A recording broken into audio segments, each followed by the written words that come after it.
Começa agora mais uma edição do Oeste Saúde. É o nosso encontro semanal. Ele tem dicas, informações e orientações sobre saúde para que você viva melhor cada dia e saiba cuidar melhor de você.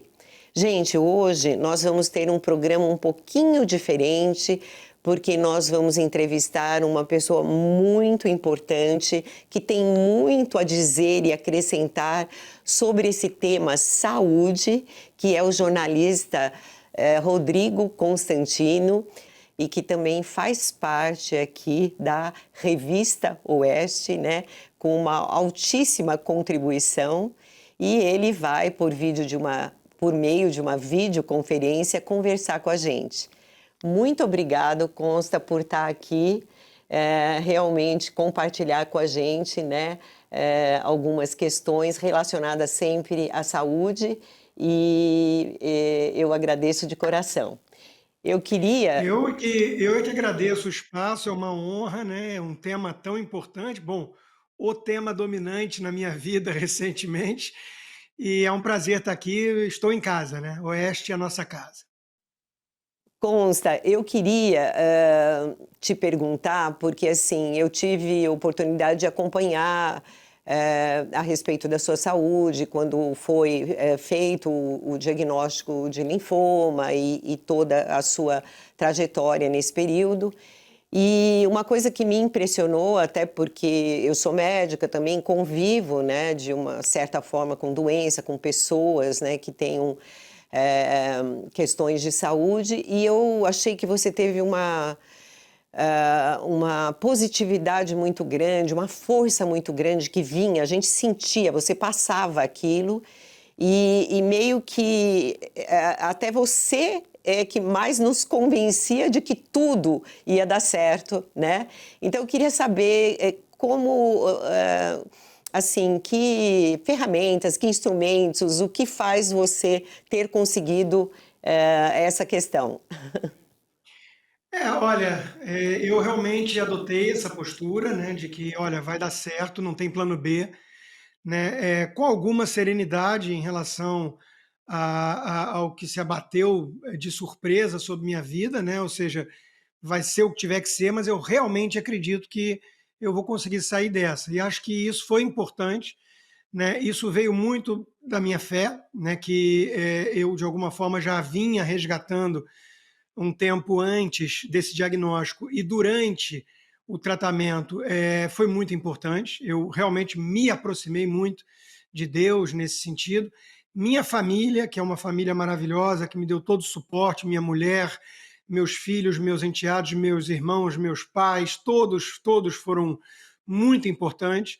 Meus pais anteciparam viagem para estar perto de mim, meu irmão veio me ajudar quando precisei, minha irmã, e por aí vai. No início a gente achava até que eles podiam ser os doadores mais óbvios de medula, né? Porque a gente começa a rodar no banco de dados global e parente tem uma probabilidade maior ali de compatibilidade. Acabou que não foi uma desconhecida jovem da Europa, é tudo que eu sei a respeito da minha doadora, né?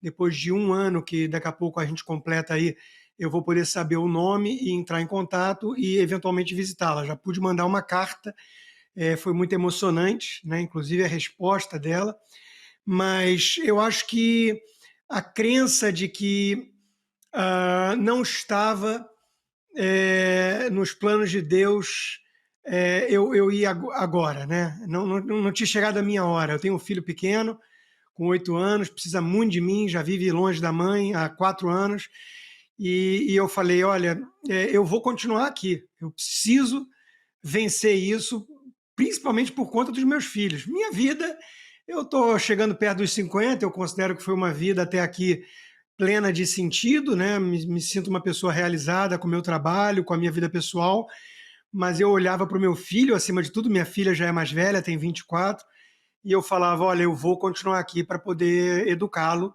dar amor, carinho e limites, né? E vamos embora, não tem plano B.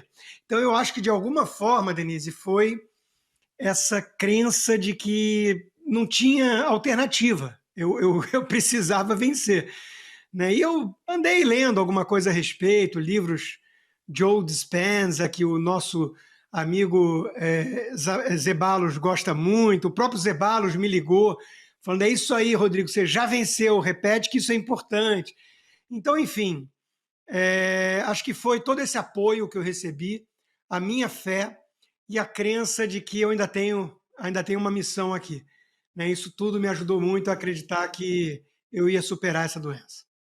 Eu acho extremamente importante tudo isso que você está falando, porque você vivenciou e você realmente venceu. Então, assim, nós não estamos falando em tese, isso realmente aconteceu. E eu acredito nisso. Na verdade, há um grande preconceito na área médica em relação a você, vamos dizer, né, se apegar à fé e a questões assim de eu acredito, eu acho isso, só pode ser isso, vai ser isso. Mas eu acho que a ciência, de alguma forma, ainda vai dar toda a explicação, né, nesse sentido. Ela já começa passos mostrando que há uma relação da nossa resposta imunológica quando a gente tem essa questão positiva, essa fé. Então, eu acho isso assim extremamente importante você passar para as pessoas que estão nos ouvindo, até porque esse programa que é o Oeste Saúde, a minha pretensão, né, eu tive a grata satisfação de poder coordenar isso, mas a minha pretensão é ajudar as pessoas assim a se conhecerem, a verem quanta responsabilidade elas têm sobre a sua própria saúde e como isso é possível e como podemos ajudar, né?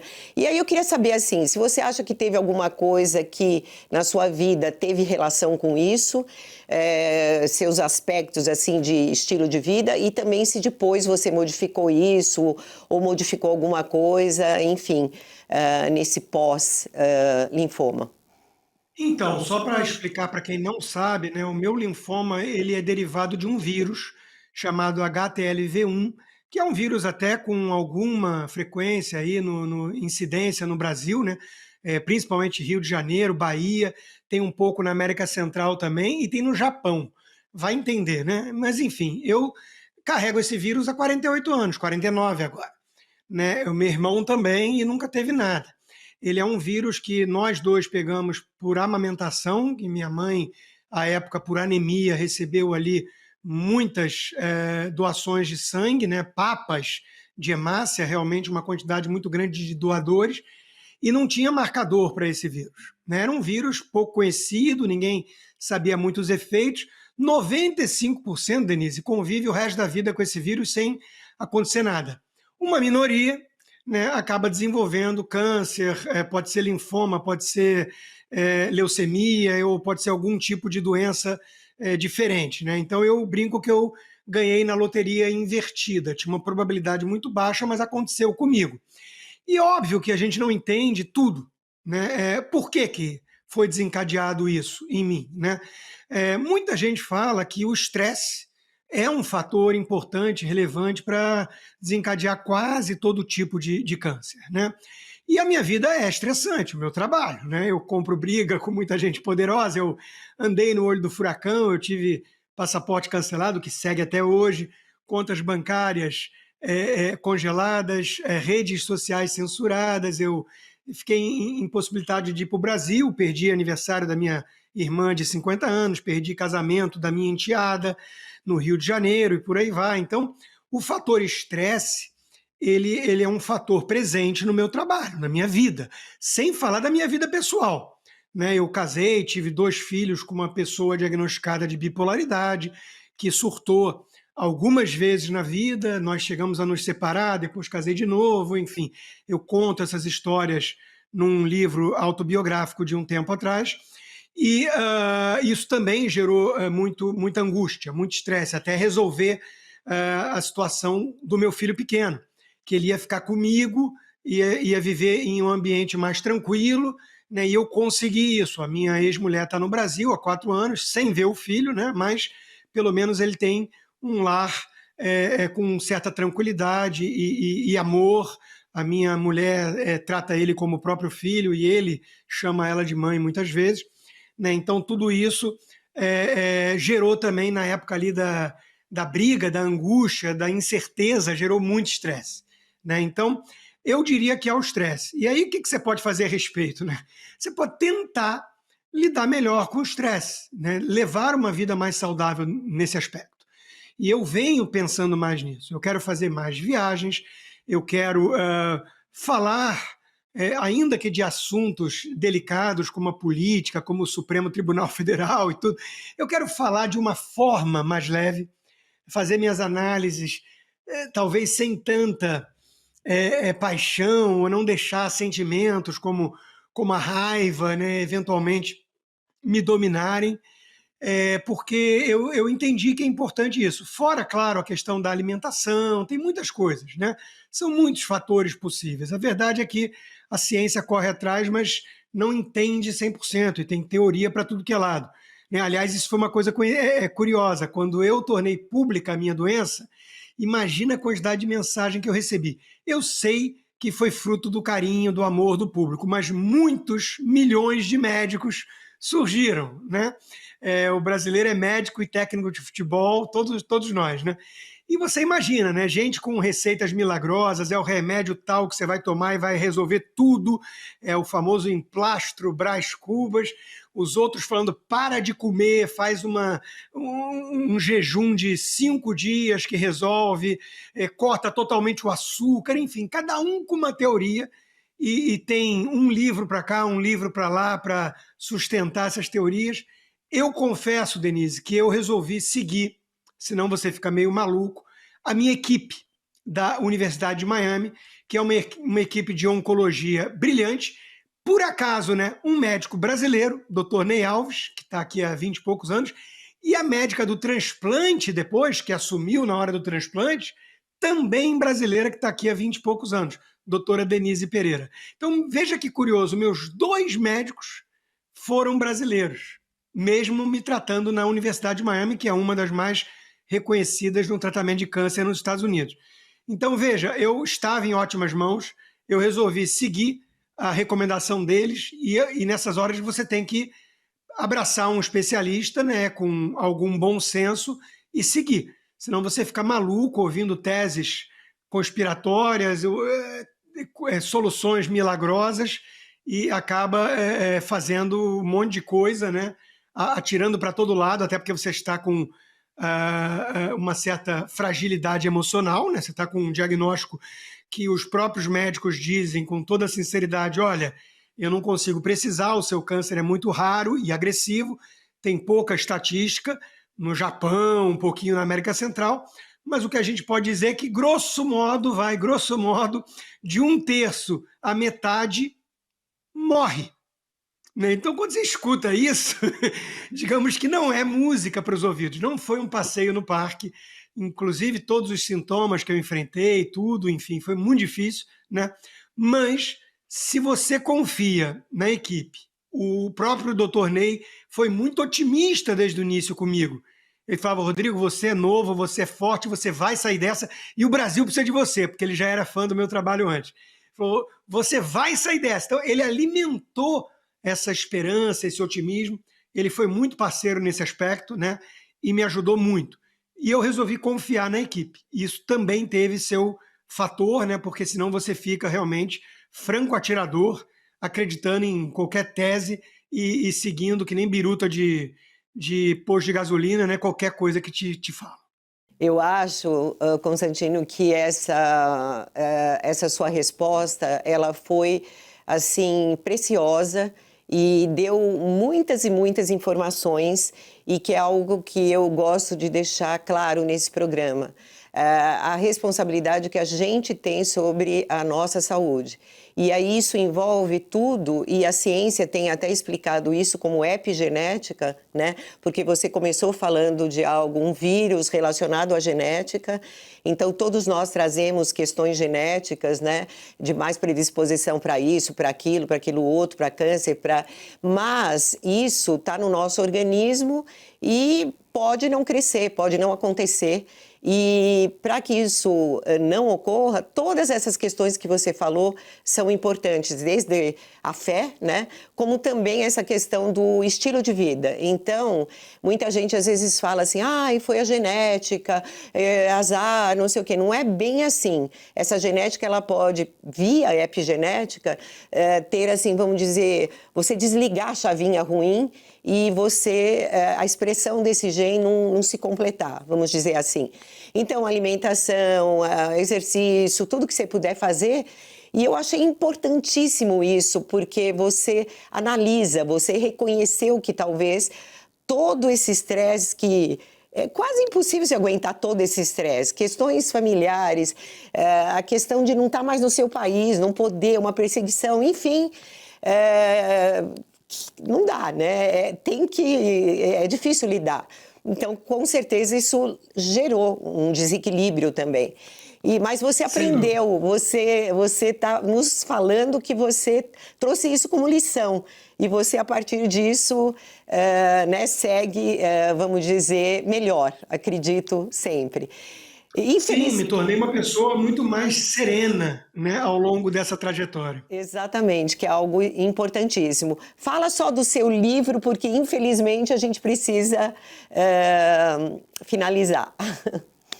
Olha, Denise, eu escrevi um livro, eu escrevo muito, né? Meu 16º livro, mas eu escrevi um livro durante essa trajetória toda, quase ali como um diário do câncer, do combate ao câncer, né? Porque é minha forma de lidar muitas vezes, colocar num papel as emoções, o que eu estou vivendo, né? Quem for ler o livro chamado Não Tema a Tempestade, né? Vai ver que tiveram momentos ali de maior dificuldade, onde a noite parecia mais escura, onde eu realmente precisei buscar forças, né, no além, para poder manter essa visão otimista e superar dores, superar isolamento, superar um monte de sintomas. Imagina que tinha semanas em que eu vomitava todo santo dia, sem parar. Então, coisas muito difíceis, né? E eu fui colocando tudo isso num papel, junto também com resenhas de livros que eu fui lendo ao longo desse ano de 2025, porque eu fiquei com mais tempo para ler, né? E eu acabei lendo ali uns 40 livros, e quase todos eles sobre o câncer de forma direta ou religião, Deus, catolicismo, e eu escrevi muito sobre isso também no livro, né? Então o livro ele é um diário da minha jornada, com alguns capítulos em que eu vou jogando ali as minhas reflexões mais filosóficas e teológicas, né? Então, eu acho que o resultado ficou interessante. É um livro que eu quero crer, né, que vai poder inspirar muita gente que está passando por dificuldade, seja doença, seja outra coisa qualquer que está levando a um grau de angústia muito elevado, né? Ele mostra a importância de uma estrutura familiar, né? Porque isso para mim fez toda a diferença, do carinho, né, de amigos e do público. Tem muita gente, eu lembro de um amigo, grande amigo meu de infância, juventude, que a mãe teve um câncer e obrigou que ele não podia comentar isso nem com os melhores amigos. Então eu tomei a decisão contrária. Eu, assim que soube do diagnóstico, eu levei a público, porque eu prefiro agir dessa forma, com total transparência, porque eu acredito, Denise, que a imensa maioria das pessoas é boa. São pessoas decentes, boas. Existe uma minoria ruim que quer o pior para o próximo, não sei o quê, mas a maioria não. Então, meu pai mesmo falava, cuidado, vai atrair muita gente que não gosta de você. Eu falei, pai, vai ter muito mais gente na corrente do bem. E não deu outra, né? Gente fazendo oração, muita gente mandando mensagens emocionantes. Eu recebi muita mensagem bonita, né? Então, esse apoio de você perceber, inclusive, o quão querido você é pelo seu trabalho, né? Isso também fez muita diferença, tá? Então, o livro ele é um relato disso tudo. Foi a forma que eu encontrei de lidar com esse anos horríveis, como eu chamo o ano de 2025 para mim, né? Foi um ano realmente com muita coisa ruim, muita dificuldade, mas eu não deixei isso me abater a ponto de perder o otimismo, a fé e até mesmo o senso de humor, Denise. Porque eu chegava a brincar, e isso está no livro, né? com algumas coisas, né? Por exemplo, eu saí de 70 e muitos quilos para, no auge ali da magreza, 57. Eu era pele e osso. Mas depois eu consegui estabilizar ali onde eu estou hoje, perto de 63 quilos, já voltando a fazer musculação e tudo, ou seja, eu estou melhor. Eu fiquei mais magro e resgatei um pouco minha massa muscular. Então eu brinco que eu fiz a dieta do câncer, né? Então eu falei assim, eu não vou deixar que essa doença me tire de mim, retire daquilo que eu represento ao longo da minha vida, e meus amigos sabem, que é a minha leveza, meu senso de humor. Então, veja, cada um é cada um. Não tem uma receita única, não tem um sapato tamanho único para todo mundo. Mas o meu livro, eu acredito, ele vai ajudar muita gente que está enfrentando dificuldade, porque ele vai trazer esse relato, essa perspectiva de alguém que tentou levar com alguma leveza, né, isso tudo, essa barra pesada, com fé e com otimismo, e com apoio do público, no meu caso que sou figura pública, mas acima de tudo de família e amigos. Isso tudo foi fundamental e acho que isso pode ser reproduzido para muita gente. Constantino, muito obrigada. Tudo que você falou, tudo que aconteceu e toda essa mensagem foi preciosa e assim entra como uma luva, cabe como uma luva nesse programa. Muito, muito obrigada. Esse programa vai valer por 10, né? E eu espero poder contar com você em outros momentos. Vamos para um intervalo e voltamos já já.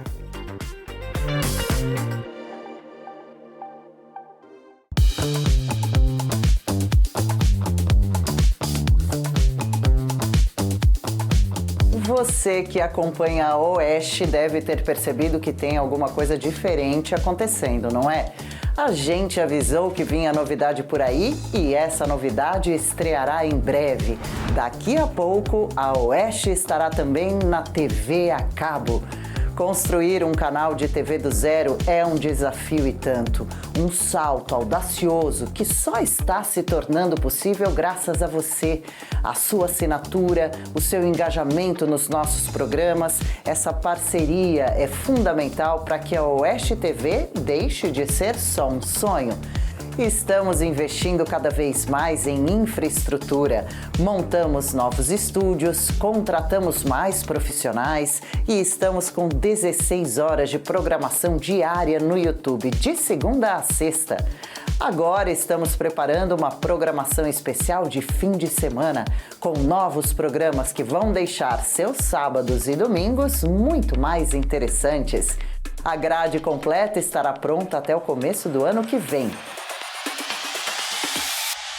Se você é dono de uma operadora de TV a cabo e quer uma programação mais forte e competitiva, entre em contato com a gente pelo número 11 91366 0707.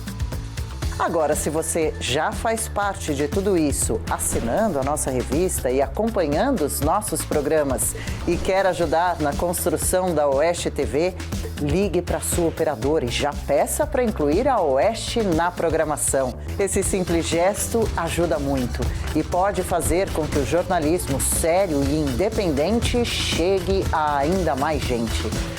A Oeste não vem sendo construída apenas pelos seus quase 200 funcionários. Vocês, nossos assinantes e espectadores, fizeram, fazem e sempre farão parte dessa bela história. O futuro da comunicação está acontecendo agora e a sua participação é essencial. Em breve teremos novos programas, novas vozes e um canal todo nosso. Oeste TV Independente. A revista Oeste nasceu com um propósito claro: romper o silêncio. Enfrentar as narrativas impostas pelos donos do poder e defender a verdade, custe o que custar. Agora, chegou o momento de convidar você para fazer um investimento de longo prazo na liberdade de expressão e no futuro do país e das próximas gerações. Torne-se protagonista da história. Torne-se assinante vitalício da Revista Oeste.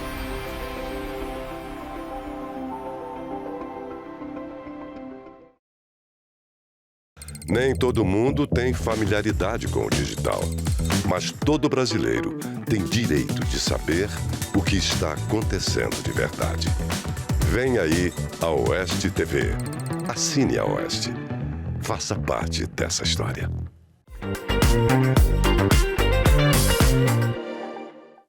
Estamos de volta com o Oeste Saúde e agora chegou aquela hora principal da sua participação. A nossa produção foi às ruas para saber qual é a sua dúvida. Vamos lá para a nossa primeira pergunta. Oi, doutora Denise. Eu sou diabético, eu tenho uma dúvida. Por que a cicatrização demora em diabéticos? Lúcio, muito obrigada pela pergunta. E realmente a pele da pessoa com diabetes é diferente. É uma pele mais sensível, é uma pele mais fina e é uma pele que tem menos resistência. Na realidade, acontece um processo que nós chamamos de glicação.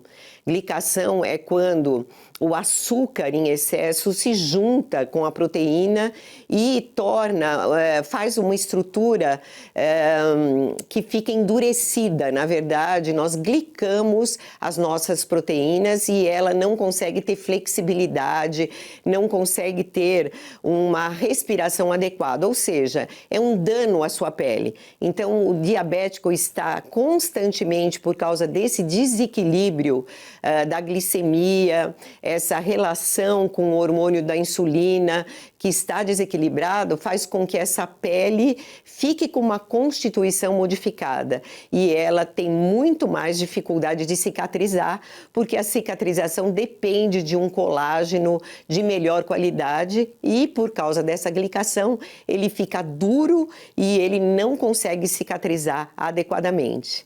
Vamos então para a próxima pergunta? Oi, doutora Denise. Eu gostaria de saber se o uso prejudica a enxaqueca. Camila, muito obrigada pela sua participação e pela pergunta. Sim, prejudica. Se você tomar remédios em excesso, você não só pode não conseguir melhorar a enxaqueca, como também começar a prejudicar outras partes do seu organismo. Esses produtos, esses remédios, os analgésicos e os anti-inflamatórios, que normalmente são muito utilizados para enxaqueca, eles têm uma agressividade em relação ao fígado. Então, isso é um prejuízo que vai acontecendo e meio silencioso. Muitas vezes você não sabe que o seu fígado está sendo prejudicado e somente quando ele tivesse já, assim, uma parte de praticamente 100% comprometida é que você iria ter uma percepção disso. Então, tomar remédios exageradamente é algo prejudicial à sua saúde como um todo. E para a própria enxaqueca também pode ser prejudicial, porque a enxaqueca é uma forma, vamos dizer, inadequada de responder aos estímulos. A pessoa teria essa predisposição e não responderia bem aos estímulos que chegam no nosso cérebro de uma maneira geral. Então, muitos fatores desencadeiam a enxaqueca e prejudicam e contribuem para que ela fique cada vez pior. E uma delas é tomar muito remédio.